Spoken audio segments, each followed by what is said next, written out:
Welcome to the Restricted Handling Daily Intel Brief. Let's dig in. Here's what's been going on in Russia in the last 24 hours. Let's start with the big picture. Russia's spring-summer offensive in Ukraine has stalled. Ukrainian forces have largely held the line, and the map is not moving in Moscow's favor. According to assessments released on June 1st, Russian forces gained or infiltrated just over 40 square kilometers between December 2025 and May 2026. That's a fraction of the territory they took over the same period last year. When measured only by areas under Russian control, Moscow actually lost ground, over 280 square kilometers. Small unit infiltrations are keeping the battlefield busy, but they aren't translating into durable control. Put simply, Russia's front is full of activity, but not much advance. At the same time, economic pressure is mounting at home. Bloomberg sources report that Russia's budget deficit is already outpacing the full-year plan. The Kremlin is being asked to cut defense spending, but Putin is resisting. The Ministry of Defense is even requesting more funds, while structural economic problems, high inflation, contraction in civilian sectors, and pressure on regional budgets are becoming harder to ignore. Moscow is caught in a loop: cut defense spending and risk weakening the front, or spend more and deepen the fiscal strain. Neither option is comfortable. This context frames the massive strikes Russia launched early on June 2nd. Kyiv, Dnipro, and several other Ukrainian cities were hit after Moscow spent days warning of systematic strikes on decision-making centers. Civilians bore the brunt. Apartment buildings were damaged, fires broke out, and at least 14 people were killed. These strikes were more than kinetic, they were a psychological campaign. Residents endured repeated alarms and crowded shelters in the days leading up to the attack, only to face hypersonic missile strikes in the early morning hours. One of the strategic points of this campaign is Ukraine's air defense limitation. Zelensky has been blunt, asking for more U.S.-supplied Patriot interceptors. Russia's combination of drones, decoys, and hypersonic systems is stretching Kyiv's limited missile defense stocks. The scale and timing of these strikes are designed to force Ukraine into a decision problem: defend cities, protect infrastructure, and preserve interceptors, all under continuous stress. It's a tactical campaign layered with strategic pressure. Meanwhile, Ukraine is hitting back where it hurts Moscow most: fuel, logistics, and oil refining. Ukrainian forces can now strike Russian supply lines across almost all occupied territories, leaving very few safe corridors. Refinery attacks, including a new strike on the Ilsky refinery in Krasnodar Krai, have produced fires and disrupted fuel flow. Crimea and Sevastopol are experiencing rationing, and aviation fuel exports from Russia have been temporarily banned through November.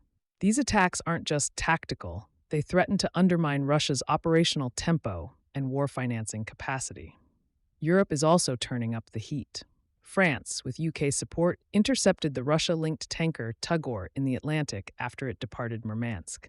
The ship was suspected of flying under a false flag, helping Moscow evade sanctions and fund its war effort.